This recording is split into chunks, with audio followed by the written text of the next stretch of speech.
Well, thanks for joining us for another video. We're going to do a bit of a Manchester United news roundup. Also, a look ahead to two massive fixtures this week for Man United. Get involved in the chat as always, Reds, and I will try and read some of your comments out today in today's chat. But I think, first of all, that news coming from David Ornstein on Anthony Martial. And he said in The Athletic today that Man United do not intend to activate the option to extend Martial's contract. His current deal expires in 2024. And barring any change of plan, the 20-year-old will exit Man United as a free agent next summer unless any suitable offers arrive in January. Do you expect any offers to arrive in January for Martial first off? No, I don't expect any offers to arrive. I and everyone out there would have been absolutely shocked if the news would have come out that United wanted to extend his contract. Martial, the game was up for him a long time ago, out to Seville, loaned out. Got injured there. He's come back to United. He's just been treading water here at United. United don't extend, never have wanted to extend it, wanted to get rid of him, but I can't see anyone coming in for him. His injury record is appalling. His attitude is appalling. I think he's just going to walk into a club at the end of this season. He might have someone lined up. He might not, but at the end of the day, no one's going to come in and buy him. I was actually just thinking there off the top of my head, if he was to activate that 1 year option, would it then be near enough 10 years he's been at Manchester United, due a testimonial and stuff like that? Well, if they'd... It's not far off that, is it? Let us know what the exact date is, because I'm sure it'd be roughly 10 years. If they'd have activated that 1 year extension, it'd have added 10 years to my life, right? Within a minute, if I'd have read that. And I think everyone out there would have been exactly the same. Death was coming to us quicker than we thought if they'd have extended that. No way. Listen, the man has been out of favour for a long, long time. He's getting the odd game here and there because needs must, but he shouldn't be at the club. He should have been sold. We couldn't sell him. His injury record is appalling, as I've said, and I don't think he'd ever pass a medical anyway for any club to come in and want to pay money for him. We've just got to put up with Anthony Martial until the summer. Yeah, I've got to admit, after that Bournemouth defeat over the weekend, me and you were really on the floor after that. We didn't even really speak to each other much after we'd done the video. Still are, to be quite honest with you. And I remember in the car on the way home, the Ten Hag press conference come on the radio, and we had to just turn it off there and then, didn't we? And that's not like us. No. Even after the defeat, a draw, a win, we always want to listen to what he has to say after the game. And I actually didn't listen to his full press conference until about 10 o'clock last night on a Sunday, because I just couldn't get myself round to listening to it. But, you know, after that game, he did say that the players aren't good enough to be consistent. Now, surely some of these players he's brought in as well. There is a few players he's brought into this squad as well. So how much blame does he have to be attached to that? I mean, where do you start with the blame? Listen. It has to be up at the top first, though. The blame at the top, surely. Yeah, it's down to the manager. We know that. I don't think he's picked the right side, especially against Bournemouth. I don't think he's got the tactics right. I think he's been weak with the substitutions, the way it's gone. I don't think a lot of these players actually want to play for him. I think some of them are quite happy to throw him under the bus. It's been difficult. What I've been watching has actually made me ill. The last 2 weekends against Newcastle. I know I'm laughing, but it has actually made me ill. Yeah. Last Saturday against Newcastle, to me it was disgusting. And against Bournemouth it was disgusting. But I've not had much sleep over the weekends and it's actually made me ill. I've got a chest infection. I've got it all. This team, and listening to Erik Ten Hag, like you said, we couldn't listen to it. The little bit what we did, it didn't make any sense to us. I think he was just talking fresh air me. It was woeful. I'm not sure whether Erik Ten Hag understands what's going on, to be honest with you. I think he's culpable in some of the things what have gone on. I think his tactics haven't suited some teams. Teams come to Old Trafford now. Look at Bournemouth come to Old Trafford. They weren't worried about Manchester United. They knew how wide open we'd be. And if they made a body blow against United early on, they knew they'd be able to contain it, and contain it they did. And actually went forward, got more goals. And other teams can see that. Yes, Chelsea the other day, but they were absolutely shocking. And have gone on to be shocking since United beat them. So beating Chelsea really papered over the cracks. Erik ten Hag's got a lot of things wrong. The players there don't want to play for him. They don't want to play for the club. It's not just him. You're saying players, though. That's I wouldn't say all the players. I didn't say all the players. You said players. I said these players. Yeah, okay. And there's clearly, we know the players clearly don't want to play for him. When you hear players talking about, I don't like the training. These are the reports what are coming out. That's a sad state of affairs. They're being paid great money. They're playing for Manchester United, the club I love, club most of yous out there love it. And they're not prepared to put in a shift. To be honest with you, I look at it, the injuries haven't helped. Them injuries have come. We had a World Cup in the middle of the season and last year, and I think it's just totally affected the rhythm of a lot of players in the Premier League. Yeah, I know, I get what you mean. And you're looking at other clubs, they've got injuries as well. You know, it's not just Manchester United who have got this big injury list or have found themselves throughout the season with, you know, players who they're having to chop and change with, let's say the back four, etc., due to injuries. But, you know, you've seen with other teams, you know, you watched Tottenham and Newcastle yesterday. Newcastle, they've had injuries themselves, but they've always ended up being able to bring players in. Yeah, it might be a drop-off in quality, but you're still seeing a set pattern of play. The same with Tottenham as well. When they've got injuries, you're still seeing some sort of rhythm and a consistency with a style of play, whether they're winning games or not, but you're still seeing that. Where at Manchester United, this season, I'm proper confused in what he's trying to do with the players. I really am. All I'm seeing is big, huge gaps in the midfield area where teams are ending up steamrolling us through the middle.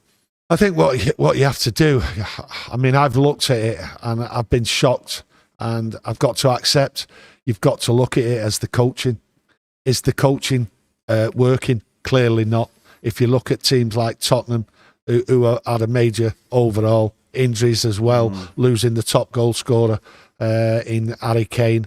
They've been coached, and I've got to accept the coaching looks poor. Why that is it the players' attitude? They don't want to do it when they get on the pitch. Clearly, we've seen that with some of the players, but the manager can't get a shift out of him. So why does he keep playing with them? The coaching might the coaching might be okay, but on the day when the players are there, then they're just not putting the shift in.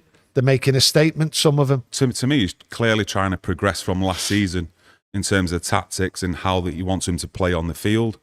And I think that's what's having a bigger effect on these results and consistency, because he's trying to play a more expansive way than what we've seen last year. You looked in the midfield area, more often than not, it was always Eriksen and Casemiro who was first choice midfield pairing, but they always used to be there or thereabouts with each other, near enough in arm's length most of the time, and they weren't really pushing forward as much as what we're seeing this season from the midfield players.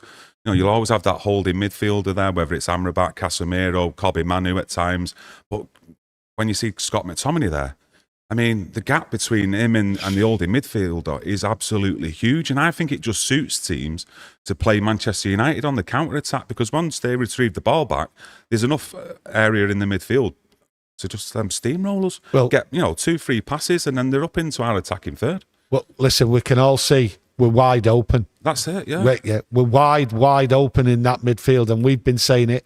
People out there have been saying it. We've seen all the comments and that.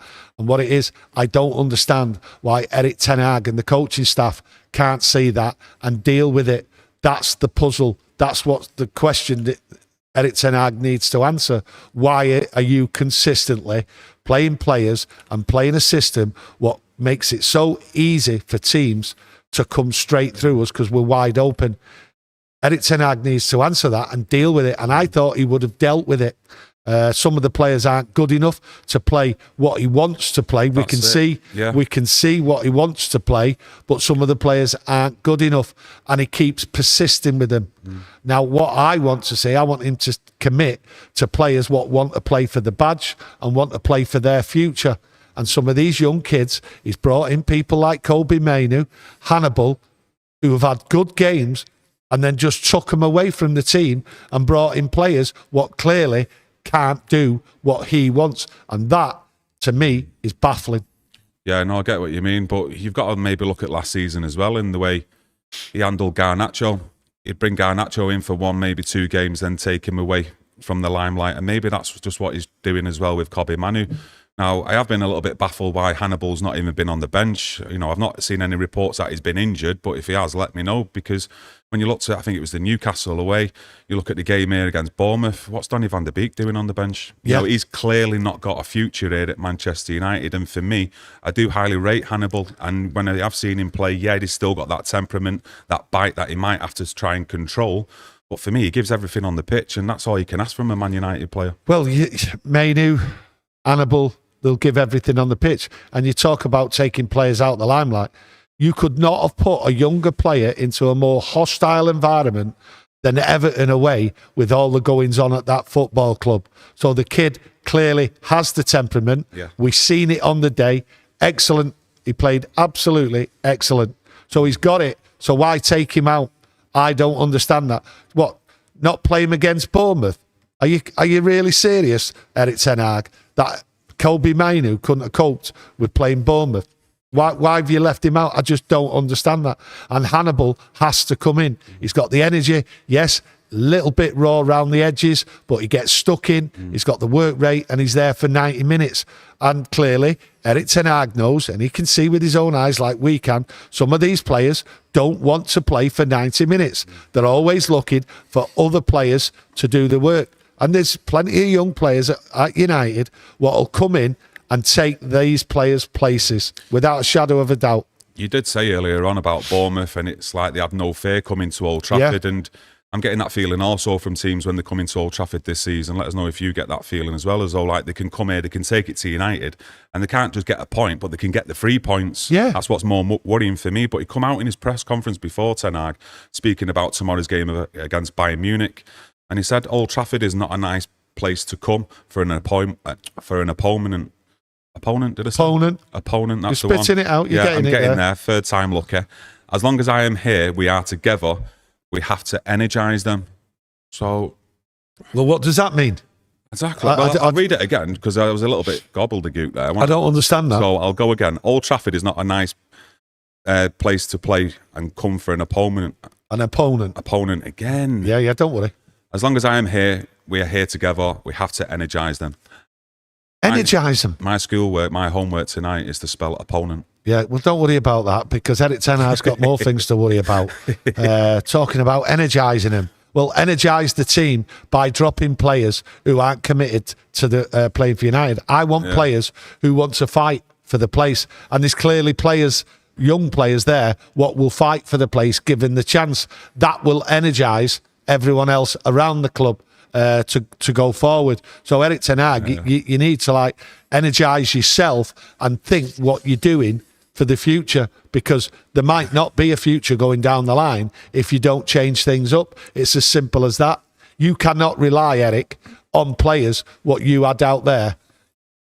Look, you had some harsh words as well to say on your match reaction after that Bournemouth game, but let me get into what Scott McTominay said, and it was on like the manager cycle at Manchester United over the last few years. It's players' responsibility, first and foremost. We're at a stage where we have big characters in the dressing room. It's not a case like some of other managers in the past where it's been a little bit more toxic at times. The boys are firmly behind the manager. Now, do you get that feeling when you're seeing these players on the pitch? Do you think they're giving it all for the manager, or is it just simpler? There's just a lack of quality in this squad. There's a lack of togetherness, lack of quality. Them players aren't together out on that pitch. I don't know what Scott McTominay is talking about. If you just look at the togetherness, there is no togetherness on that pitch. Players are there. Lots of them players, what was out there, know they're going. Scott McTominay himself was being sold. They tried to sell him in the summer. So I don't know about his togetherness. I wouldn't be feeling too happy if someone wanted to get rid of me. Then you've got Harry Maguire. They were trying to sell him. He didn't want to go. So there's no togetherness there. I don't care what anyone tries to say. And Scott is trying to pull the wool over our eyes. And when you look at players like Regulion there, 5th choice at Tottenham, couldn't get in the team, and it was a crap team at the time. He comes to United. He's playing left back. Players are playing out of the position. Togetherness. You look at Johnny Evans being brought into the club. That is not a structure going forward, right, where players are going to rely on each other. Nice guy, but nice guys normally come second. I think Reguilon could go back to Tottenham, can't he, next month? He can do. The option, would you let him go back to Tottenham? He can do, but the thing is, he's there. He brought him in, but they're relying on him. Luke Shaw should have been left back. He was playing Bournemouth, right? We need a winger, right, where a fullback helps out proper, and that's Luke Shaw's job. So at the end of the day, Erik ten Hag's got a lot to answer for that defeat, and the players have to take the blame, and some of them were absolutely terrible. Yeah, I'm still a bit surprised they let Alvaro Fernandez go on loan, to be honest, at the start of the season. Listen, you couldn't have basically seen the injury problems we had at left back at the time. I get that, but I was still surprised we let him go. Do you know what I mean? Yeah, I was surprised we let him go, but we didn't envisage left backs suddenly all getting injured. Malacia, Shaw. So at the end of the day, he did what he did. We ended up with Reguilon, but Reguilon has to go, and he can't be played in that position because clearly not good enough there. Luke Shaw has to stay at left back. He's okay at centre half, but clearly not with Harry Maguire. And you're talking about McTominay there, though. He's needed, especially in the Premier League, though. Top goal scorer. Listen, Scott McTominay is a squad player. It's as simple as that. He shouldn't be starting games, okay? Scott McTominay, I feel, will be sold in the summer. Erik ten Hag needs to put players there what are there for the future. And that's the problem with the team. These players there know they're not going to be here, and they're only going to put a certain type of shift in. They are not going to sweat blood. They are not going to spill blood. Yeah, I think the problem is as well, when you're looking at our attacking three, attacking four, including Bruno, you're hanging your hat. The bright spark is Garnacho on the left, a young kid who's more or less every game I'm looking forward to him. Seeing at the start of the games, you're thinking he's going to be the one who creates something or tries and makes things happen, and that's not good enough, is it? Listen, Garnacho can't create if he hasn't got a decent left back helping him out, overlapping. Yeah, but just to rely on him as a young lad, do you know what I mean? Out of three, they're going to run him into the ground. Don't look like they're going to do anything, and like you said, they're just going to constantly run him into the ground. Yeah, and that's what's going to happen. That young talent is going to be run in the ground as though everything's got to go through him. And if you look on the other side there, I looked this weekend at the football. Lots of football out there this weekend, some great goals and all that, right? And then I look at Anthony. I look at when he started, breath of fresh air, left, getting that peg, getting it in, scoring goals with his left peg, shooting from outside the area, crossing, getting to the ball. Some great balls in there. Not seen that for a long time. I've looked this weekend at some goals with wingers there cutting in with the left foot and pinging it to the top corner, where Anthony keeps trying to do it, going wide, going over the top, and when he crosses the ball, it's not even going to a man. Yeah. I've seen players who I can't even name them because the names don't stand out to me, right? And they're absolutely doing what Anthony should be doing. And it's like he's trying to do things constantly, and it's as though like he's just trying it in a match. He's not even probably practicing it in training, which I could be wrong on that. He could be hammering it every single day, keep doing it, but in the match, it's like you say, you're cutting inside. It's half-hearted. It's not even that it's half-hearted. Oh, it's just a waste. It's like sometimes he's floating a ball, and it's just like a token cross. He's not really looking up to really see where the run's going to go. It's just a cross into the box. If you look at the team at the crosses, it's like it's all token crosses. It's like there's no end product there. It's like, I'm going to do this cross, right? But I've not practiced with the centre forward or someone else running at the back, looking at the back post or anything like that. It's been poor. The tactics have been poor. I've said it time and time again now. The tactics have been poor. We're not doing it right on the field and off the field. And McTominay today and Erik ten Hag can say exactly what they want. But I'll tell you what, there's some waffle coming out from United at the moment, and things have to improve. Yeah, I'd have to improve, especially with the crosses. But then again, if you've got Anthony Martial up front, he's not going to make an attacking run to the near post or movement in and around the box. So you've also got to think of it like that. For me, it was huge, wasn't it, really, bringing just a 20-year-old lad in Højlund to be your main striker this season. We said it lots and lots of times. We needed at least 2 strikers bringing in the summer. And well, that's not down to the manager, is it? It's not just down to the manager. I get that. But, there's a lot of weight on that kid's shoulders as well. Yeah, there's a lot of weight on his shoulders, but the thing is, you have to look forward and think, right, well, if Sir Jim Ratcliffe comes in, there's a new structure, right? There's outgoings. That's what we want, but there's no incomings. So what you have to look for is the new structure is like saying, right, this is what we've got. Play some of the young kids, and then we have to accept where we will be at the end of the season. And by that time, Sir Jim Ratcliffe, hopefully, will have got people in place to change the structure and change everything round. Will it happen? Will it work? I don't know. But that's the only thing I can see coming, because I cannot see any players at this moment, with what they can see and what they know what's going on with this club, wanting to come to Manchester United in January. We're not very good with signing players in January anyway. We've not got a great track record, and I don't think at this moment the club will be looking to bring in players. So we have to deal with what we've got.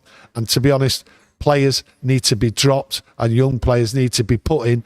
And as a fan base, we need to accept this is the way forward until things can change under a new structure. Yeah, I know what you're saying about January. The only players I can really think of in recent years is what Bruno Fernandes, Luis Zaha. Did we get Henrik Larsson as well in January? But in recent years, it's just not been good enough. And, you know, when you bring in loan signings as well, you know, it's a case of what's their motivation, just coming to play football or sit on the bench, you know, for a bit longer at a different club and just to change the scenery. Are they going to be really at it in games? Do they really want to get injured as well when you've got a Euros coming up in the summer? As you know, there's lots to think about. I look at it this way.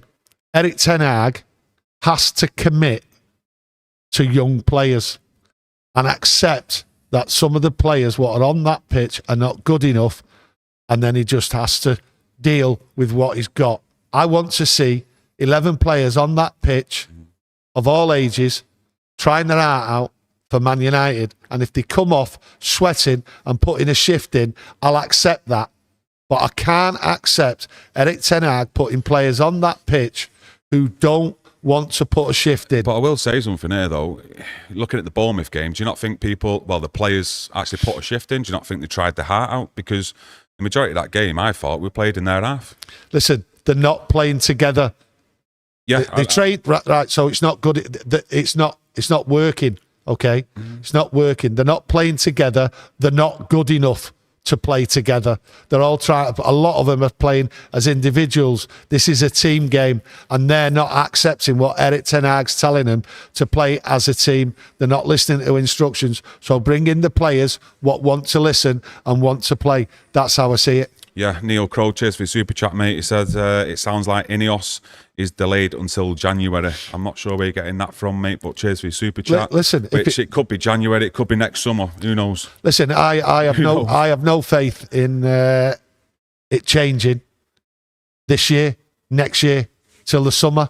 I think the legalities of it, the complexities of what's going on with Jim Ratcliffe coming in is just going to go on and on and on. And now you're talking, 15 months? And everyone says next week, next month, everything. And I've always said, just ignore them because they haven't got a clue. Not got a clue. And it's destabilising this football club. And that's the disgrace about it all. There should be clear statements coming from the club and Ineos about what's going on, because it is not helping Erik ten Hag. It's not helping the players. The players don't know where their future lies and all that, and you're seeing it out on the pitch. It has just undermined everything this year, what's going on at Manchester United. And, you know, for people to turn around and say it shouldn't affect what's going on, well, it does, because every man from the tea lady right through to Erik ten Hag does not know if they've got a job at this club. As soon as it changes, that's what I'm saying. It undermines everything. So the confidence and everything has gone out of the club in every department. So it needs to be sorted out, and there has to be a clear statement of what is going on. But there isn't. There's leaks, there's innuendos, there's people in the press saying this, saying that. No one has a clue. And it is if it's getting us down, which it does, and we know it gets used down, what's it doing to somebody who doesn't know if they're in a job at the end of the year? Well, yeah, there's no direction. We've not even got a permanent CEO at the moment. There's nothing. You've got an interim. Is it Patrick Stewart? I don't know. So there's no, even if we go through a proper, really bad run of form here, where results proper go against us and we get slapped by the opposition, I don't think any big decisions will be made on the manager anyway, because if you've not even got a CEO, a permanent one, and you've not got all reports say Sir Jim Ratcliffe's going to take control of the football strategy, there's going to be no decisions made on the manager's long-term future until all that's in place, surely. There's going to be no decisions on spending. That's why there's going to be no one coming in. Do you think that would be a big tell sign, though, if Erik ten Hag was or wasn't given money, and that would sort of tell you about his future at Manchester United? So if he was actually given a transfer budget and it was a decent budget in January, would that then imply to you that his long-term future is here at United and they actually back him long-term? Listen, the structure of this club is that managers aren't given big money in January, so he's not getting that, and it's nothing to do with the way we're playing, the results or anything like that. It just does not happen. What you have to look at is in the summer, Erik ten Hag will be the manager. I can't see how really they can get rid of him, but as I said at the weekend, these results get you sacked, so anything can happen. But the reality, as I see it now, looking here, they can't afford to sack him because there's nobody to come in. But United do mad things, so you just never know. Sir Jim Ratcliffe coming in, he needs time to bed in. Will he make big decisions straight away? Who knows? But when will he get in? And like I say, I don't think he'll get in until the summer, till just before or in the summer. If we're lucky, to be honest with you. Yeah. Difficult. It's a difficult process, and it has undermined the football club from day one, and it's got worse and worse by the month, and now we're in tatters here. Yeah, you're looking at the two fixtures all this week, Bayern Munich. Yeah. Let us know what you think about that. Do you think we'll beat Bayern Munich? But if we beat Bayern Munich, you're then relying on other results against Copenhagen and Galatasaray to go in your favour to even progress into the later stages of the Champions League. Massive fixture against Liverpool. I still keep thinking, though, he's got to change his tactics. I think he might have to go back to go forward here, and play the tactics similar to what he was playing last year. More counter-attack football, maybe even ollie ball, because you can't be going to Anfield like he's been playing in recent games and be wide open like that, because I'm going to have a good drink before the game. I can't remember. Erik ten Hag's going to play his tactics. Do you think he's too stubborn like that in terms of tactics? I've only seen him, from what I can remember this season, changing his tactics against Brighton here at home. And he went more of a diamond shape, didn't he, in midfield. And Scott McTominay was just anonymous in that match. And I'm not just slating Scott there. The majority of the team were woeful that game. But that's the only game I've really seen him change it proper tactically with a formation. And he's not going to change. He's never changed. He's not going to change. You and I and your son are going to Liverpool. And it's like, I feel as though I'm going to go to a funeral. That's how I feel. I don't feel as though I'm going to Anfield against Liverpool. You actually love a funeral as well, you. The amount of funerals you go to each year. Honest to God.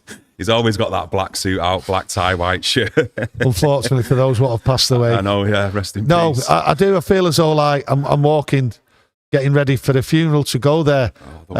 No, but that's the feeling round the club. That's the air and the atmosphere. Obviously, it'd be different when we get there because it's Liverpool. But it's as though the club is dying on underneath our feet here at the moment. And going to Liverpool, he will not change it. It can go.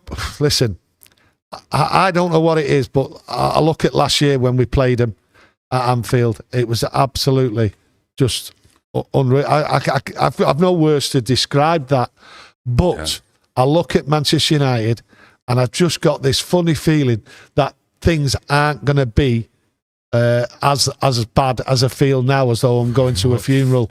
I feel as though, I'm trying to give everyone a bit of optimism here, right? I'm going into the Lions' Den, right? And I'm thinking, got to fight here. We've just got to get in, right? And nearer the time, the players will be up for it and all that.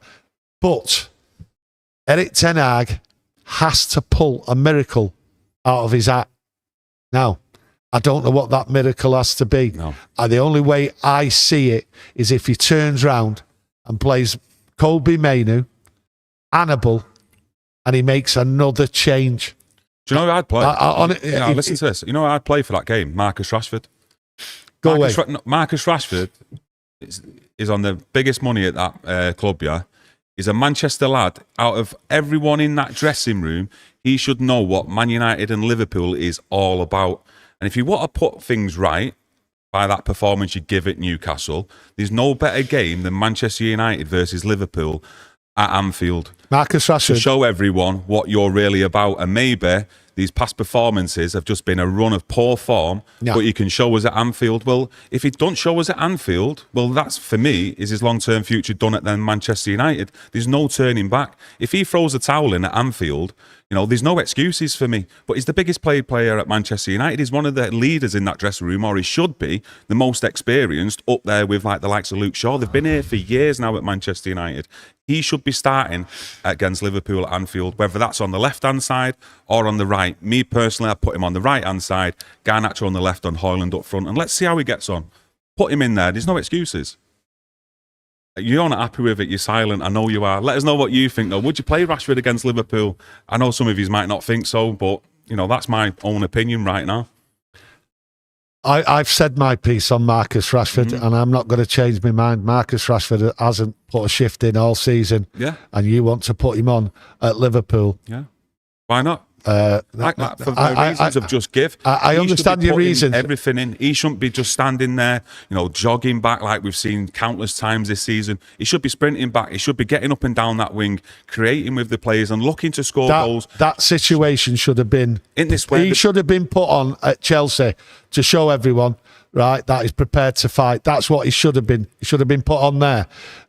He didn't. To start the game. He then should have been put on against Bournemouth. Right, to play anywhere. He told Gary Neville, I'll play anywhere. I want to play for Man United. I'll play anywhere for Man United. Well, he should have been put on against Bournemouth, not against Liverpool, right? It's going to be bad enough going to Liverpool, but to do it for Marcus Rashford shouldn't be given any favours whatsoever. And to me, Marcus Rashford should never start for Manchester United again. I've said it before, and I've given me reasons why. You've all heard my reasons why. No player should step on a pitch for Manchester United, right, and not run and not be bothered. And if you do that, then you finish, son. Well, I'd definitely say that it's the nail in the coffin. If you play against Liverpool and you do that, that's your career over at Manchester United. Listen, I do get your opinion, and I get people's opinion on why you wouldn't want to start Rashford, especially not just that Newcastle game, you know, his poor form this season throughout. But I just think United versus Liverpool, a lad who's a local lad who knows what it's all about, highest paid player here at Manchester United, these are the games he should be showing up in. And if he doesn't show up in it again, well, Rashford, there's no complaining, there's no excuses. You're just not good enough, son. The man has undermined mine and every other United fan's loyalty and their commitment to the cause of Manchester United, cradle to grave. He undermined that by disrespecting it, by not caring.